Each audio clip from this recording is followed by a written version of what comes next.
The 2011 Truck Series season was one to remember, but maybe the craziest race was this one at Las Vegas.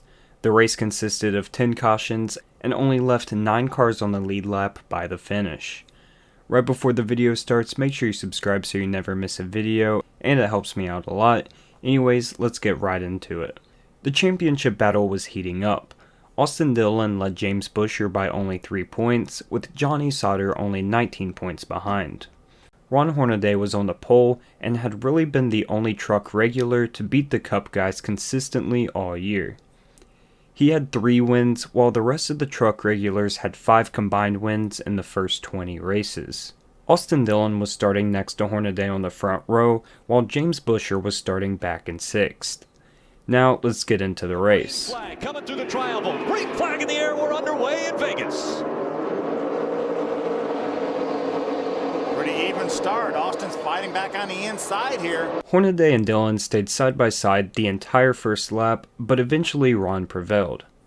Johnny Sauter and James Buescher also quickly got by him, and it was evident Austin had an issue. The next lap there was more trouble for the points leader.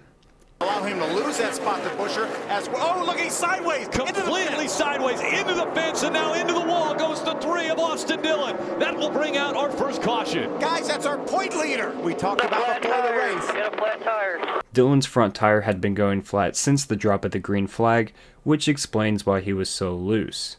He was forced to go behind the wall, which was obviously a huge hit to his championship hopes. This ended a stretch of 3 top 2 finishes, including a win at Chicagoland. This time Ron Hornaday quickly cleared the second place truck of Johnny Sauter, but Sauter continued to drop back until he settled into 4th place. Austin Dillon rejoined the track, but knew he wasn't going to be competitive at all, so brought it back to the pits for more repairs. Just a couple of laps later, the caution came out for debris. This caution was a huge break for Brian Eichler, who had right side damage after hitting the outside wall. Also, Johnny Sauter got into the wall just before the caution came out. The race restarted on lap 16, and Sauter made a great move to force 3 wide for the lead. Crafton dropped to 3rd as Sauter and Hornaday battled it out for another lap, with Ron prevailing again. After a couple wiggles, Crafton fell to 8th by lap 18. Just behind him, the new points leader James Buescher was fighting 3 wide. If Buescher didn't find speed sometime soon, Sauter would only be a few points behind him after the race. Just a couple of laps later, the caution was out for the 3rd time. We talked about accidents before the race even started. Problems for Pappas. Pappas goes into the wall. Right front straightaway. Caution's out. Max Pappas, a lot of damage to the front end of that race truck. Looks a whole lot like Austin Dillon's. Max Gresham, who was in his first start, got into Max Pappas. Pappas got the worst of it and pulled behind the wall shortly after. His day would end there. Pappas had been around NASCAR since 2006, but this was his first full-time effort in any division. Unfortunately, the season wouldn't go very well and he would finish the year with only 2 top 10s and 18th in the standings. All of the leaders came to pit road and Hornaday maintained the lead. Ricky Carmichael came off in 2nd, followed by Timothy Peters and Johnny Sauter. Not everyone pitted, so David Starr and Ryan Sieg led the field to green. It was 4 wide for the lead in turn 1, with Carmichael taking the lead. Hornaday, on 4 fresh tires, then came around the outside to take the lead. It all went south for Carmichael heading into turn 1. Oh, and around goes the 4 of Ricky Carmichael. He's going to slide back up into the field. Catches Cale Gale. Brian Eichler in the mix. Miguel Paludo, the 7, is in the middle of that with a lot of damage. Man, those guys just had a terrible front straightaway. Hornaday went hard. There was plenty of room for Carmichael to run the middle of the road. One of the biggest crashes of the day came out of nowhere.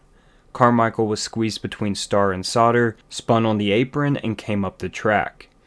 Cale Gale did a great job at getting through, but room ran out for Brian Eichler and he drilled Ricky. Miguel Paludo also had nowhere to go and he drove straight into the back of Eichler. The red flag was thrown for the incident. Made himself an angle for the turn, and Ricky Carmichael happened to be up above him, making contact and sending Ricky at about 175 miles an hour, spinning down toward turn 1 and all that oncoming traffic. Look at the front of that truck, totally devastated. About 20 minutes later, the race resumed with Hornaday and Peters on the front row. Now, with Austin Dillon out of the mix, the door was wide open for Hornaday or Peters to enter the championship fight. They were about 30 and 34 points back respectively. Peters put up a great fight for several laps, but ultimately Ron prevailed. Just a couple of laps later, the 5th caution of the day came out. Wide open and into the infield. Max Gresham in the 66 and the 73 of Brent Raymer goes sideways. Raymer in the grass, Gresham back up on the racetrack. Max Gresham was involved in the 2nd incident of the day. Brent Raymer spun off turn 4 and collected Gresham, so to be fair, he didn't have anywhere to go. Gresham also went on a pretty wild ride, getting all 4 tires off the ground. The leaders came down to pit road once again, and Hornaday's team made a questionable call of putting 2 tires on after getting 4 tires on the last stop. This pushed him down the order to 3rd off pit road. Once again, a lot of drivers stayed out, including Johnny Sauter, who was busted for speeding on the last cycle of stops, who led the field to green. Sauter left Nelson Piquet Jr. in the dust on the restart. Jason White moved up to 2nd as Austin Dillon went back to the garage for the 2nd time. Once again, another restart and another caution. Mixed up that they're really having some strong runs. There's Hornaday. Problems behind Hornaday. Blake Feast in the 32. Is that James Busher?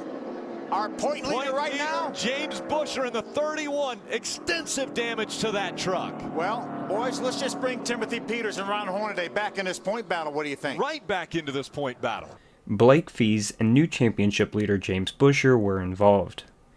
Fees completely lost it in front of his teammate and took Busher out of the race.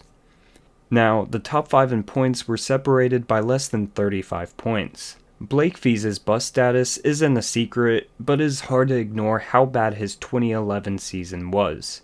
He scored only 1 top 10 in 10 starts, while his teammate James Busher competed for the championship, and other various part-time drivers were scoring top 10s fairly consistently. Sauter led the field to green again, with Jason White alongside him. White actually put a little pressure on Sauter initially, but quickly dropped out of the top 5. David Starr was able to climb to 2nd and settle in there. Austin Dillon made his way back on the track on lap 54, while Joey Coulter got into the outside wall pretty hard. This happened right in front of the dominant Ron Hornaday, so luckily he was able to avoid a wreck.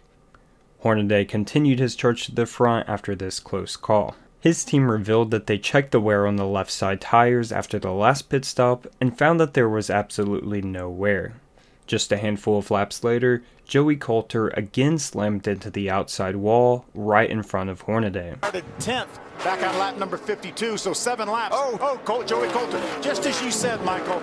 Yeah, more than just that tire going down. He's got some suspension damage, that 22 back into the wall. That brings the caution out for the 7th time today. Coulter's truck had more damage than initially expected, causing a tire to go down and effectively ending his day. After another pit cycle, it was Timothy Peters who led the field to green. Hornaday stormed around the outside to jump up to 3rd and quickly passed Brennan Gaughan for 2nd.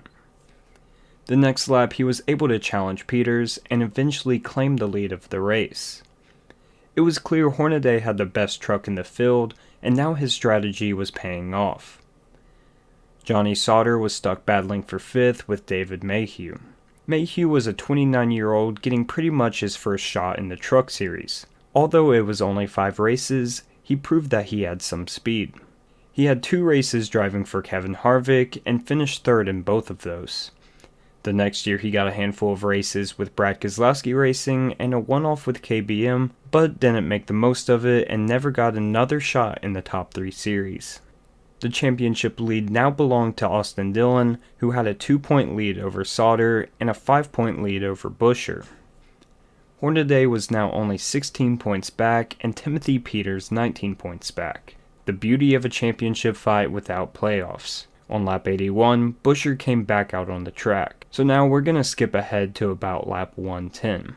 Green flag pit stops were underway, but Todd Bodine was stretching the stint out to try to catch a caution. Him and Hornaday were the only two on the lead lap. Finally, with 33 laps to go, he pitted. Just a couple of laps later, NASCAR called a phantom debris caution to bring out the yellow for the 8th time. Ron Hornaday and Sauter were 1-2 on the restart. Sauter got a good jump initially, but once again Hornaday was clear by the end of the lap. A lap later, the caution was out for Justin Lofton, then this happened. He pulled, oh, trouble! Right behind our leaders, into the wall, hard contact. Justin Lofton looked like he might have got clipped and turned into the outside wall. Brendan, oh, right in front of Cale Gale. Cale Gale gets caught up in this. Holy cow. 9th caution comes out, debris all over the racetrack. Cale just truck looks just like Brian Eichler's did when he ran into Ricky Carmichael. Justin locked the tires on the apron of turns 3 and 4, completely misjudging his braking point with the damaged car and took out Cale Gale. It was a huge hit and an unfortunate end to Cale's day. Luckily for him, he was in line to drive full-time for Eddie Sharp for the 2012 season after bouncing around the lower series since 2006. Between 2006 and 2011, he only made 25 Nationwide Series starts and 10 Truck Series starts. Just like the previous, it was the same story for this restart. Hornaday jumped out to the lead and the chaos was all behind him. There was great racing throughout the pack, but all great things come to an end. With 12 to go, the final caution of the day came out for Jason White and Jennifer Jo Cobb. Underpowered, but he just keeps hanging in there, and talk about taking advantage of opportunities. He came into this race second in the Rookie of the Year standings. Jason White and Jennifer Jo Cobb into the wall, bringing out our 10th caution here at Las Vegas. Now, how the heck did that happen? White had shown speed all day, but unfortunately lost it late. He had a flat tire, nearly taking out Austin Dillon on the front stretch, and went up the track in turn 1 and collected Cobb. Unfortunately, the high-quality version of the race ends there, so for the final restart and finish, we're going to use a much lower quality version, so I apologize for that. Timothy Peters lined up alongside Hornaday for the final restart. The restart was pretty much the same, with Hornaday jumping to the lead immediately. Blake V spun completely around with 7 to go, but NASCAR did not care and let the race continue. Matt Crafton was able to get somewhat close to Hornaday in the final stage, but the win was never really in doubt. To probably everyone's surprise, this was Ron Hornaday's final win in NASCAR. He wasn't able to close out the championship despite 2 more second-place finishes due to an early crash in Texas. As we all know, Austin Dillon ended up winning the championship, but it was a title fight that deserves its own video one day. It's also worth noting that Norm Benning finished 15th place, his best finish in the Truck Series, not at Daytona.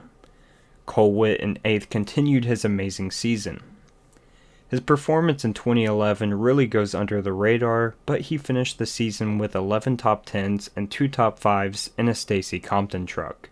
Outside of Witt's 2011 season, Stacy Compton's team only has 1 more top 5 and 6 more top 10s in the team's history. Anyways guys, that's it for this video. I hope you did enjoy. Make sure you leave a like and a subscribe, and then also let me know in the comments below what race you want to see next. Anyways guys, that's it for me. I'll see you in the next video. Peace.